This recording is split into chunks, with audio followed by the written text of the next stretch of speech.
At ngayon mga giliw naming tagapakinig, narito si Lola Sela sa kanyang pangatlong kabanata ng kanyang kwento na pinamagatang Ang Taksil, dito sa ating dulang Mga Kwento ni Lola Sela.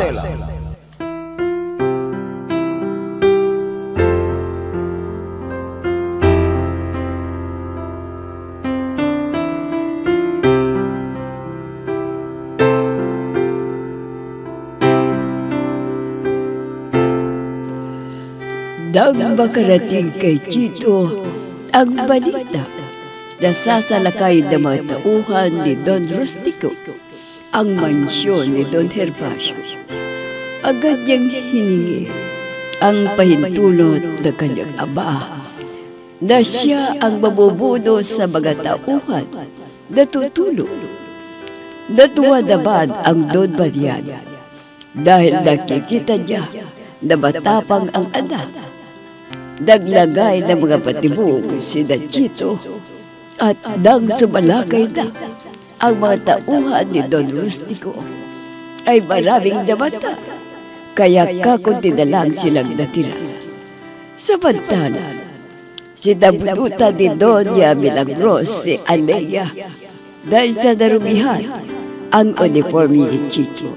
Pinaalalahanan ni Don Mariano ang asawa. Baka maulit ang ginawa niya noon sa isang katulong na nabatay niya at nagsumpa sa kanila. Samantala, nang sumalakay ang mga tauhan ni Don Rustico, kakunti ang nakarating. At nang sinabi ng isang tauhan na tumataka si Clinton na anak ni Don Rustico, hidabol kaagad ito'y Chito at nagtuos sila. Naparil ni Chito kaagad sa dibdib si Clinton, pero agad na nakaganti ito. Itong sayo! Nahulog kang ang baril. Di ba? May isa pa akong baril. Hindi mo ako kaya. Hindi mo ako kaya suntukan. Marami ka pang kakainin bigas. Hindi ako kumakain ng bigas. Binabayo at sinasaing ko muna bago ko kainin. Di tulad ninyong mag-ama. Bigas pa lang, kinakain nyo na. Napakasama ninyong mag-ama.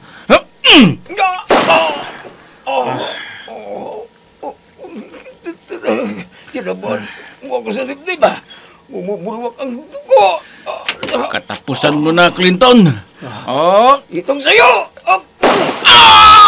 Mata ko!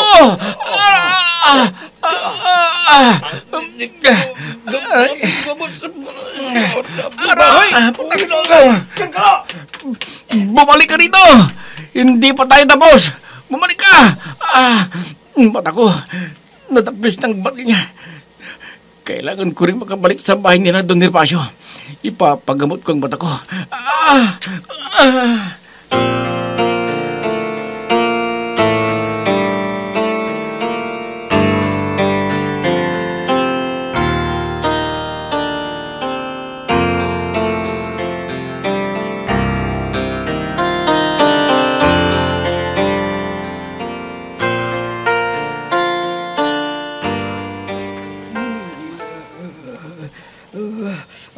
Chito, anak! Chito! Chito! Chito! Chito! Milagros! Chito! Milagros, gumising ka. Milagros! Mariano! Mariano! Napakasamang panaginip! Ano na naman ba yung napanaginipan mo, Milagros? Ang sumpa raw ni Mendoza, nagkatotoo na at naging itnutil na ang ating anak. Panaginip lang yan, Milagros. Hindi na mangyayari yan. Gusto kong malaman ang kalagayan ng ating anak, Mariano. Mag-utos ka ng isang tauhan natin para pumunta sa bahay ni Don Gervasio at alamin niya ang kalagayan ni Chito. Sige, mag-uutos na ko ng isang tauhan natin. Gayon din. Teryo!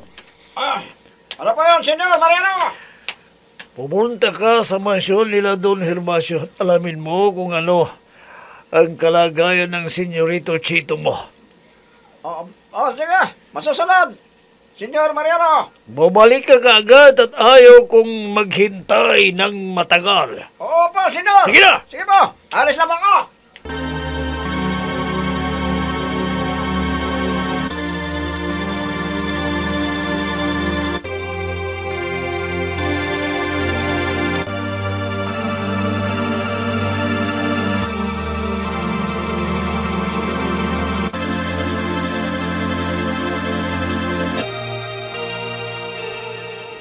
Aldo, anong nangyari kay Chito?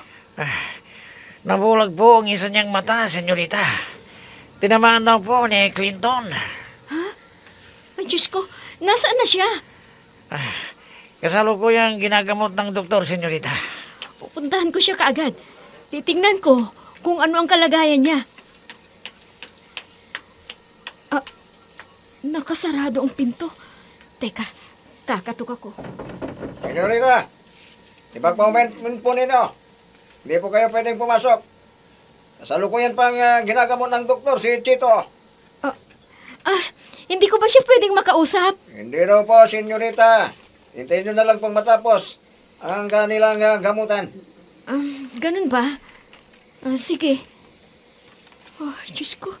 Iligtas mo po sana sa kapahamakan si Chito.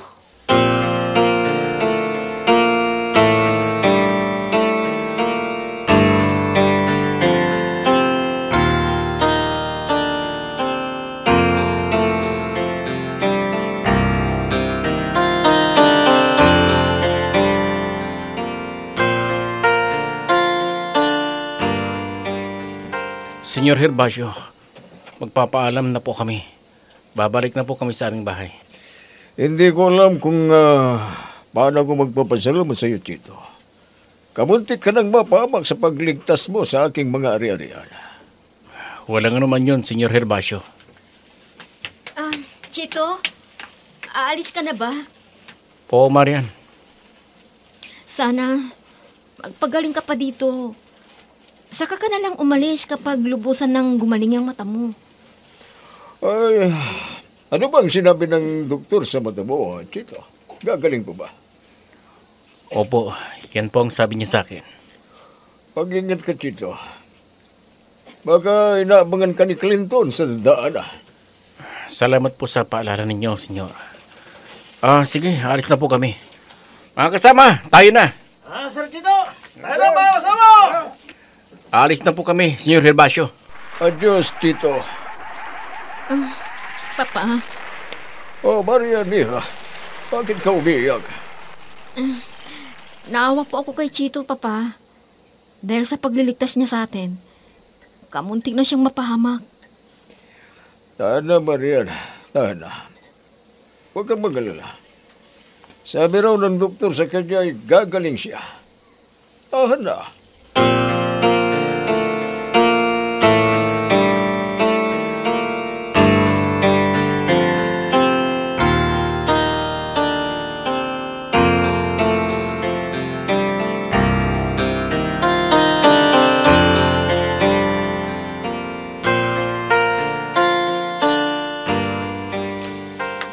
Saan ang gate ng pansyon? Dumarating sina Sir Chito at mga kasama niya. Mariano, Pumunta ron. dumating na ang ating anak. Nakabalik siya dito sa mansyon. Sabi ko na nga ba matalino ang ating anak. Tuloy na sundalo. Ayan Halika, nakabalik na siya. salubungin natin siya, Mariano. Hintayin na lang natin siya rito, Milagros. Alea! Alea! Ano po yun, Senyora Milagros? Maghanda ka ng masasarap na makakain ng aking anak. Opo, Senyora. Hoy, ikaw ha. Ayaw kong pumalpak ka. Dapat masiyahan ang aking anak sa ihahanda mong pagkain sa kanya. Naintindihan mo? Opo, Senyora. Sige po, maghahanda na po kami. Mariano, natatanaw ko na ang pagbabasa sa sakyan ni Chito. Walang napahamak sa kanila. Buhay silang lahat. Magaling ang ating anak, Milagros. Anong silbi ng pagpasok niya sa akademya ng military kung hindi siya magaling? Mana talaga sa aking lolo ang sitong yan. Alam mo, Mariano, ang nadama kong pag-aalala ay napalitan ng sobra-sobrang saya dahil buhay na nakabalik sa atin ang ating anak. Ako rin, Milagros. Napakalakas ng kanyang loob. Bantagin mong hindi ko inaakalang sasabak siya sa ganong sitwasyon. Ang tumulong kina Don Herbacio. Ano sa palagay mo? Nagustuhan na kaya niya ang anak ni Don Herbacio? Malalaman natin yan sa kanya. Pagpasok niya sa mansyon. Hayan na siya, Mariano. Papasok na siya dito sa mansyon. Oh, hindi na ako makatiis. Sasalubungin ko na ang aking anak. Chito, anak! Chito! Salamat sa Diyos at nakabalik ka ng ligtas! Salamat Diyos ko at ligtas na ligtas ang anak ko.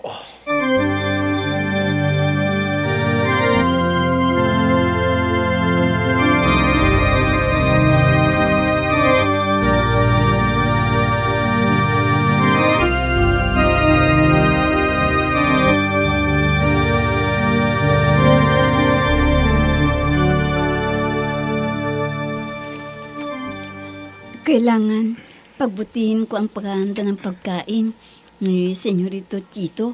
Baka magalit na naman si Senyora Milagros sa akin. Alea, Ha? Senyorito, bakit po kayo nagpunta rito sa kusina? pagkatapos mo dyan sa ginagawa mo, pumunta ka sa aking silid.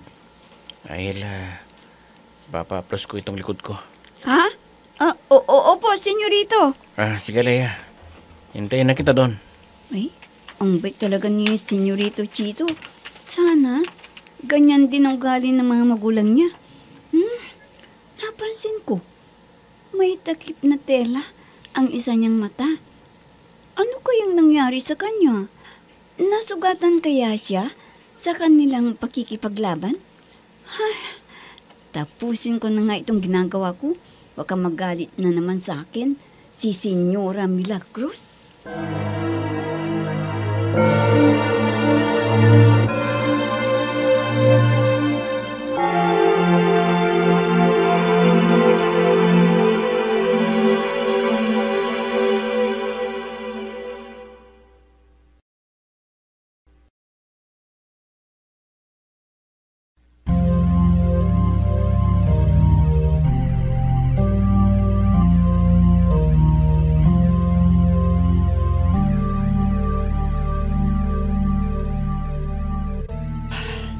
Salamat naman at walang masamang nangyari sa iyo, anak.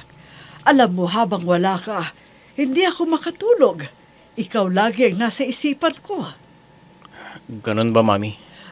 Teka, bakit may tela yung isang mata mo? Anong nangyari dyan? Kon, Mami. Nasugatan po ako habang nakikipaglaban kami. Ha? Malaki ba ang sugat na yan, iho? Kon po eh. Tanggalin mo nga yung tela para makita ko. Huwag na po, Mami. Hayaan nyo lang to. Ako na ang magtatanggal. Mami, bakit nyo tinanggal? Ano nangyari sa mata mo?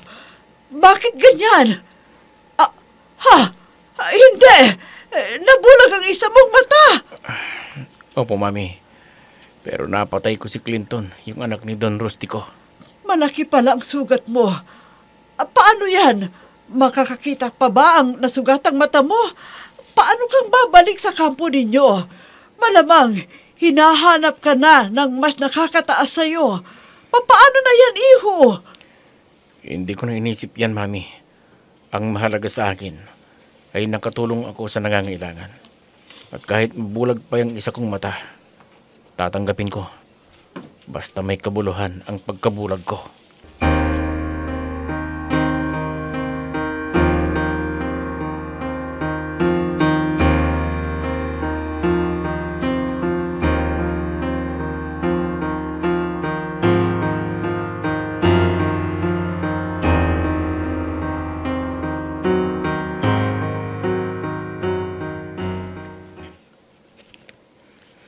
Salamat, Alea. Naginhawa na naman ang likod ko. Walang anuman po, Senyorito Chito. Sige po, lalabas na po ako. Sige. Kung wala kang gagawin, magkwentuhan naman tayo. Ha? Hindi po pwede na makipagkwentuhan ako sa inyo. Magagalit po ang senyora. Ako ang bahala sa'yo. Makikiusap ako kay Mami na payagan kang makipagkwentuhan sa akin. Sige po, kung papayag sila. Sige po. Hindi pwedeng hindi pumayag ng Mami. Gusto ko lang may kausap lagi. Pero, marami namang pwedeng kausapin nyo dyan eh. Bakit ako pa ho? Huwag mo nang itanong yan, Alea. Sige po, senyorito. Lalabas na po ako sa silid ninyo. Paalam. Napapadalas na ang pagpapasok sa akin ni Senyorito Chito. Baka magalit ang senyora. At parusahan na naman niya ako. Babalik na ako sa silid ng aming tulugan ng mga katulong. Senyora Milagros. Nakita kong lumabas sa silid ni Senyorito Chito.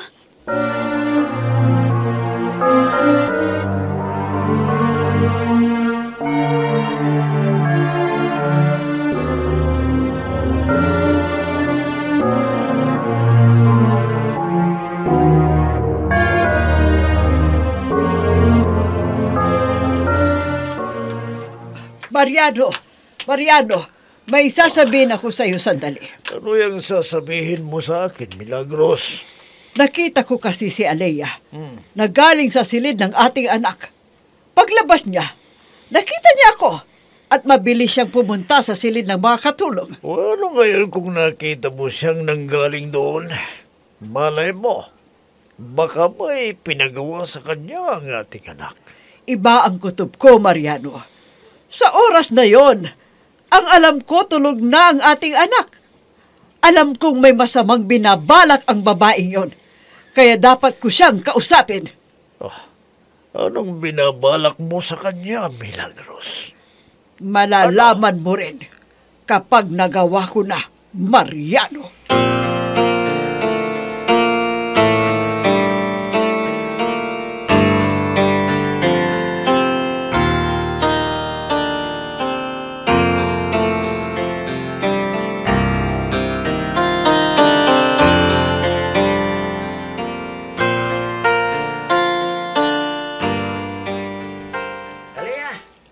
Sasabihin ako sa'yo. Ano yun, Teryo? Sabi ni Senyora Milagros, lumapit ka ron sa kanya. At may sasabihin sila sa'yo. Ngayon na, sige na. Punta ka na. Anong sasabihin sa akin? Hindi ko alam. Basta pumunta ka na sa silid niya ngayon din. Sige na. Hindi nakasarado. Sige. Lalapit na ako sa kanya. Ano ba ito? Senyora Milagros, pinatawag niyo raw ako. Ano po ang maipaglilingkod ko sa inyo? Wala ka nang ipaglilingkod sa akin, Alea. Anong ibig po ninyong sabihin, senyora?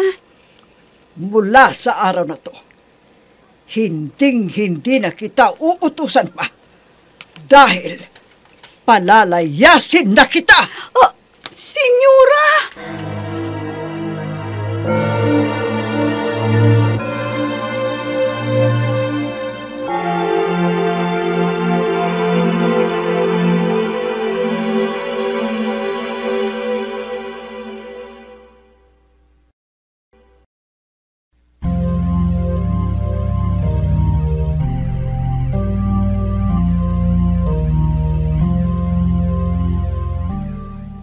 Totoo kaya napalalayasin na ni Doña Milagros si Alea? Mga mahal naming tagapakinig, abangan ang susunod na kabanata ng ating kwento na pinamagatang Ang Taksil, dito sa ating dulang Mga Kwento ni Lola Sela.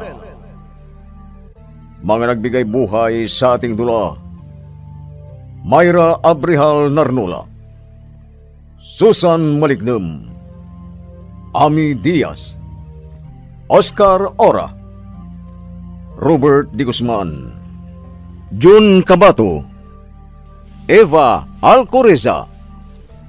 Technical Supervision at Musika, Oscar Ora. Nilapatan ng tunog, Robert D. Guzman.